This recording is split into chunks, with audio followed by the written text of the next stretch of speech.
बच्चों इस वीडियो में हम chapter 9 mechanical properties of solids के क्वेश्चन नंबर 13 को सॉल्व करेंगे। क्वेश्चन नंबर 13 क्या है? What is the density of water at a depth where pressure is 80 atmospheric pressure given that its density at the surface is 1.03 into 10 to the power 3 kilogram per metre cube.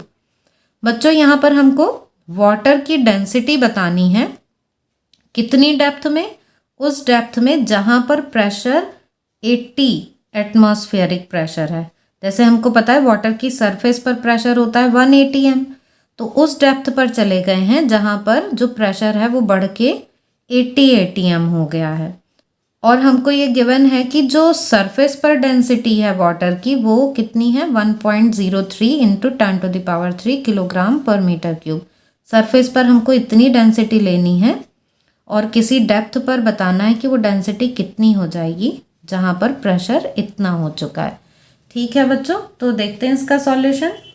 बच्चों हमको question में क्या given है? हमको given है surface पर जो density है वाटर की, वो तो हम इसको ऐसे लिख देते हैं रो एस। ये सरफेस पर density 1.03 into 10 to the power 3 kilogram per metre cube ये दी हुई है। और हमें प्रेशर डिफरेंस भी निकालना होगा। इसमें प्रेशर डिफरेंस डेल्टा पी निकालेंगे, तो उसके लिए क्या करेंगे हम? डेल्टा पी प्रेशर जो है वो कैसे निकालेंगे हमको डेप्थ में प्रेशर दिया हुआ है 80 atm और सरफेस पर प्रेशर कितना होता है? 180 m, तो हम इनका डिफरेंस ले लेंगे तो ये आ जाएगा 79 atm।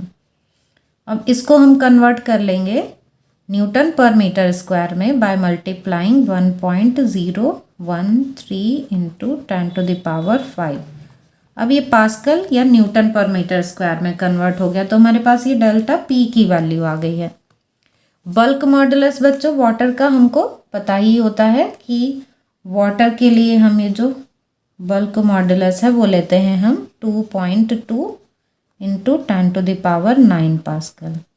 तो अब हमको जस्ट फाइंड क्या करना है? यहाँ पर हमको डेंसिटी फाइंड करनी है किसी डेप्थ पर।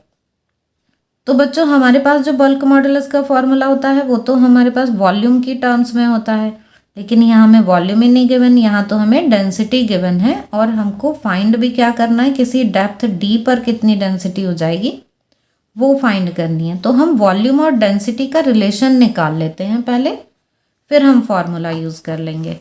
तो वॉल्यूम और डेंसिटी का रिलेशन देखते हैं बच्चों। यहाँ पर हम डेल्टा वी अपॉन वी की वैल्यू निकालना चाहते हैं डेंसिटी की टर्म में।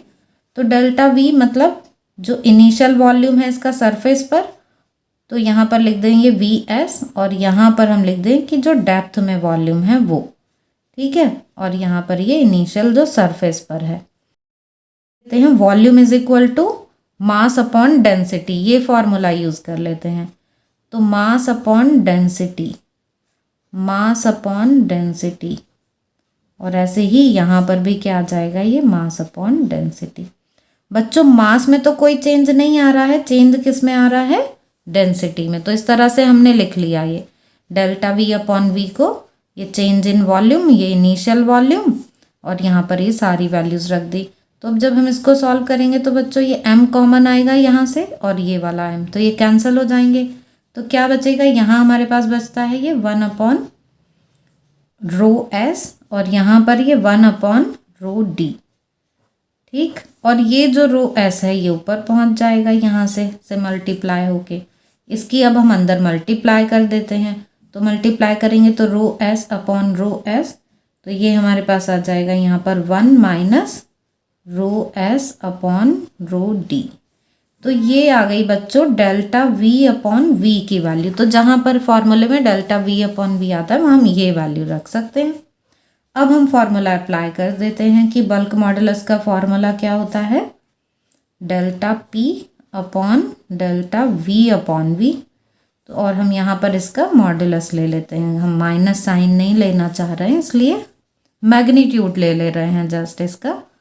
अब यहाँ सारी वैल्यूज़ हम रख सकते हैं, तो पहले हम डेल्टा वी अपॉन वी को इधर ले जाते हैं। Delta v upon v is equal to delta p upon b, ऐसे लिख लेते हैं।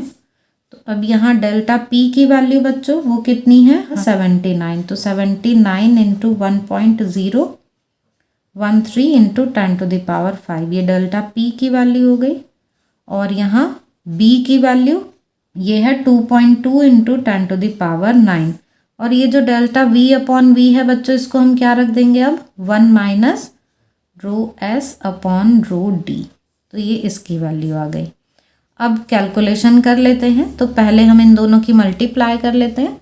इन दोनों की मल्टीप्लाई करके आ जाता है ये बच्चों 80.027 और पावर्स देखें तो ये 9 ऊपर जाके माइनस हो जाएगी पावर, तो 10⁻⁻4 आ जाएगा। इसको हमें डिवाइड करना है 2.2 से अब, और इसको हम जब 2.2 से डिवाइड करते हैं तो ये डिवाइड करके आ जाता है यहाँ पर 36.37 इंटू 10⁻⁻4। ये हमारे पास जो वैल्यू आई है बच्चों ये 1 minus rho S upon rho D की आई है। तो अब यहाँ से हम rho S upon rho D की वैल्यू निकाल सकते हैं। इसको सपोज हम इधर ले गए प्लस साइन में, तो ये पूरा इधर आके 1 से माइनस करना होगा, तो 1 माइनस 36.37 इंटू 10⁻⁻4। और इसको हम किस तरह से लिखेंगे, हमें ये पावर जो -4 है वो इसमें मल्टीप्लाई करके लिखते हैं, तो 1 माइनस 0.003637। तो 1 में से इसको माइनस करते हैं बच्चों, माइनस कैसे करेंगे हम 1.0 जितनी यहाँ पर डिजिट है 1 2 3 4 5 6 1 2 3 4 5 6 और यहाँ पर फिर हमें 0.003637। तो हम इसको यहाँ तक लिख लेते हैं बस, 0.9963 तक लिख लेते हैं बस। ये बच्चों हमारे पास वैल्यू आई है rho S upon rho D की। हमें क्या फाइंड करना है यहाँ पर, हमको रो डी की वैल्यू फाइंड करनी है, डेप्थ में डेंसिटी कितनी है। तो इसको इधर ले जाएंगे, ये इधर अपॉन में आ जाएगा, तो रो एस अपॉन 0.9963। सरफेस पर डेंसिटी की वैल्यू हमको कितनी गिवन है ये क्वेश्चन में, सरफेस पर डेंसिटी ये है 1.03 इंटू 10⁻3। तो ये वैल्यू रख लेते हैं यहाँ पर 1.03 इंटू 10⁻3। इसको डिवाइड करना है हमें 0.9963 से। तो जब हम इसको डिवाइड करते हैं तो ये हमारे पास वैल्यू आ जाती है 1.0337 इंटू 10⁻3 और इसको हम लिख सकते हैं 1.034 into 10⁻3 kilogram per metre cube. तो ये जो डेंसिटी है बच्चों वो आ गई डेप्थ में, मीन्स किसी डेप्थ पर जहाँ पर प्रेशर कितना है 80 एटमॉस्फेरिक प्रेशर है, वहाँ पर जो वाटर की डेंसिटी है वो इतनी हो जाती है। वाटर की डेंसिटी सरफेस पर कितनी है, सरफेस पर है 1.03 इंटू 10⁻3 और उस डेप्थ में जाने पर कितनी हो जाती है 1.034। थोड़ा सा, बहुत थोड़ा सा इसमें चेंज आया है कि जो डेंसिटी है वो इतनी इंक्रीज हो जाती है। तो बच्चों आपको ये क्वेश्चन समझ में आ गया होगा, फिर भी आपके कोई डाउट्स हो तो आप कमेंट सेक्शन में पूछ सकते हैं।